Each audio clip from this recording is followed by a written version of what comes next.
சென்னை தாம்பரத்தில் மத்திய அமைச்சர் எல் முருகன் செய்தியாளர்களை சந்தித்து வருகிறார். அந்த காட்சிகளை தற்போது பார்க்கலாம். யோகா அங்கே கொண்டாடப்பட்டிருக்கு. அதே போல் கிட்டத்தட்ட 175 நாடுகளில் இன்றைக்கு இந்த யோகா தினம் கொண்டாடப்படுகிறது. நாம் சென்னையில் இங்கே தேசிய சித்தா ஆய்வு மையத்தில் நாம் இங்கு இந்த யோகாவை கொண்டாடி கொண்டிருக்கின்றோம். யோகா நம்மளுடைய நாட்டில் தோன்றிய கலை.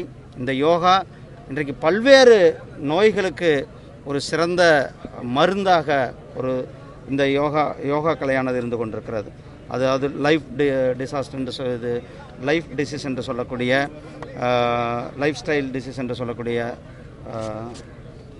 பிபி, சர்க்கரை வியாதி, இப்படி பல நோய்களுக்கு ஒரு அருமருந்தாக நம்மளுடைய யோகா கலை இருந்து கொண்டிருக்கிறது.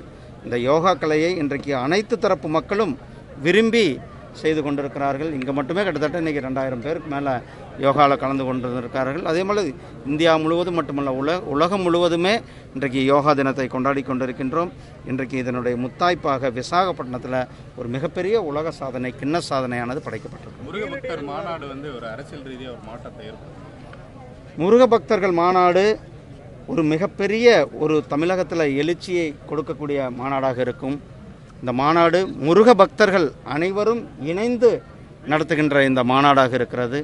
இந்த மாநாட்டிற்கு பிறகு தமிழகத்தில் ஒரு மிகப்பெரிய எழுச்சியானது ஏற்படக்கூடும். வேல் யாத்திரை நீங்கள் நடத்தியிருந்தீங்க, அது பெரிய ஒரு சக்ஸஸாக உங்களுக்கு இருந்துச்சு. அதே மாதிரி முருகர் மாநாடும் இருக்குங்களா, எப்படி பார்க்குறீங்க? வேல் யாத்திரையை விட இன்னும் அதிகமான ஒரு பெரிய தாக்கத்தை ஏற்படுத்துகின்ற மாநாடாக நம்மளுடைய இந்த முருக பக்தர்கள் மாநாடு இருக்கும். இந்த மாநாட்டில் அனைத்து தரப்பு மக்களும் இன்றைக்கி தமிழர்கள் உலகம் முழுவதும் இருந்து இந்த மாநாட்டில் கலந்து கொள்ள இருக்கிறார்கள். ஒவ்வொரு முருக பக்தரும் அந்த மாநாட்டில் கலந்து கொள்ள இருக்கிறாங்க.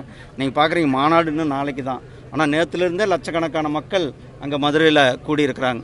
அப்போ எந்த அளவுக்கு முருக பக்தர்கள் தாங்கள் ஒன்றிணை வேண்டும், தங்களுடைய ஆதங்கத்தை வெளிப்படுத்த வேண்டும் என்ற அந்த இதில் அங்கு கூடியிருக்கிறதை நாம் கண்கூடாக பார்த்துருக்கின்றோம்.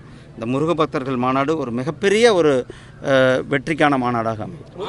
ஆங்கிலம் பேசுவது இன்னும் கொஞ்ச நாள்ல ஒரு அவமானமான விஷயமான மாறும் அப்படின்னு சொல்லி அமித்ஷா அவங்க தெரிவிச்சிருக்காங்க. அது எப்படி? மாண்புமிகு அமித்ஷாஜி அவர்கள் கலோனியல் மைண்ட் செட்லேருந்து வரணும் அப்படின்றது அவங்க நம்ம ஆட்சிக்கு வந்த பிறகு இருந்து 2014க்கு பிறகு ஆட்சியிலிருந்தே நாம் பல்வேறு நடவடிக்கைகள் எடுத்துகிட்ருக்கோம். நம்மளை அடிமைப்படுத்தி நம்மளை ஆட்சி செய்து கொண்டிருந்தார்கள். அதிலிருந்து நாம் வெளியில் வர வேண்டும் என்பது தான் நம்மளுடைய ஒவ்வொருவருடைய எண்ணமாக இருக்கிறது.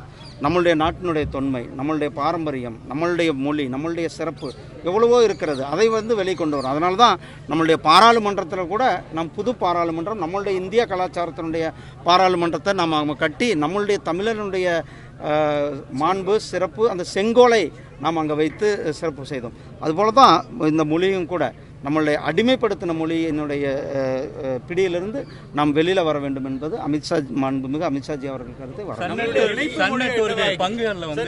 ஆனால் அது அவங்க குடும்ப விஷயம், அவங்க நடவடிக்கை எடுக்கணும்னு சொல்லி தயாநிதி மாறன் கேட்டிருக்காங்க. அதாவது சட்டப்படியான நடவடிக்கைகள் என்னவென்பது சட்டப்படியான எது, அவர்கள் அது சட்டமூலியமாக நடவடிக்கை எடுப்பாங்க.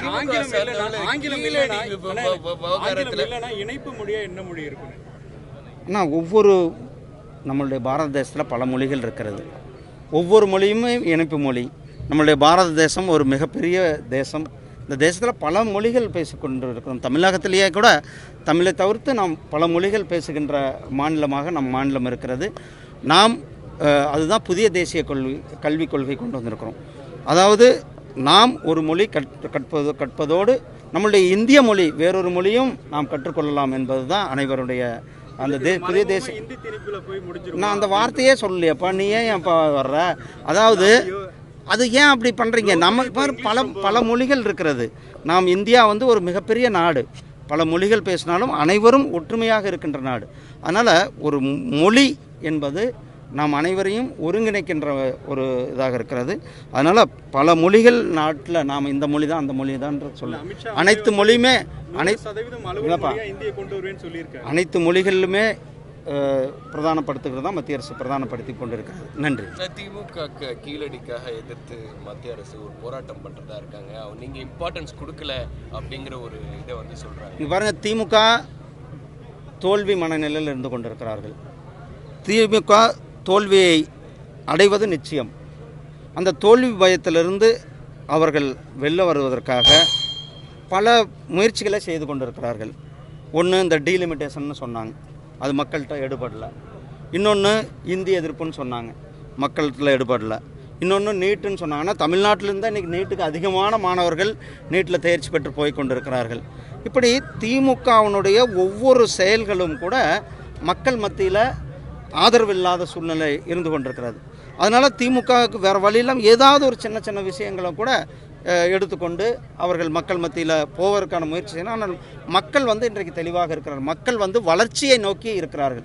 இந்த வளர்ச்சி என்பது நம்ம இன்றைய மக்கள் கடந்த 10 ஆண்டுகளாக இந்த தேசம் எந்த அளவுக்கு மிகப்பெரிய ஒரு வளர்ச்சி அடைந்திருக்கிறது என்று பார்த்துக்கிறார். ஆனால் மக்கள் வளர்ச்சியின் பக்கம் இருந்திருக்கிறார்கள்.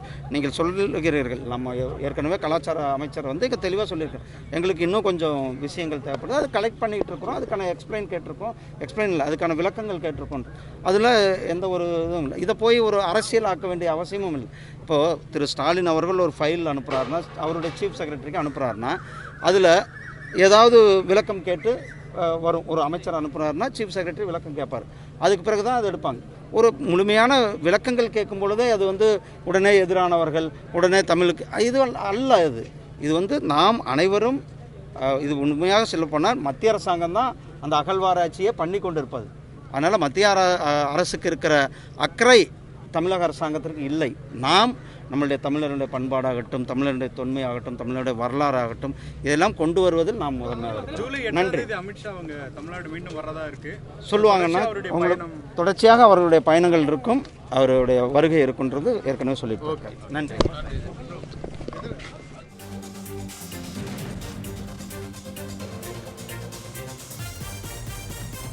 சென்னை தாம்பரத்தில் மத்திய அமைச்சர் எல் முருகன் செய்தியாளர்களை சந்தித்தார். அப்போது பல்வேறு நோய்களுக்கு யோகா மருந்தாக உள்ளது என்றும் அவர் குறிப்பிட்டிருந்தார். முருக பக்தர்கள் மாநாடு தமிழகத்தில் எழுச்சியை ஏற்படுத்தும் வகையில் இருக்கும் என்றும் குறிப்பிட்டிருந்தார். வேல் யாத்திரையை விட முருக பக்தர்கள் மாநாடு தாக்கத்தை ஏற்படுத்தும் என்றும் அவர் குறிப்பிட்டிருந்தார்.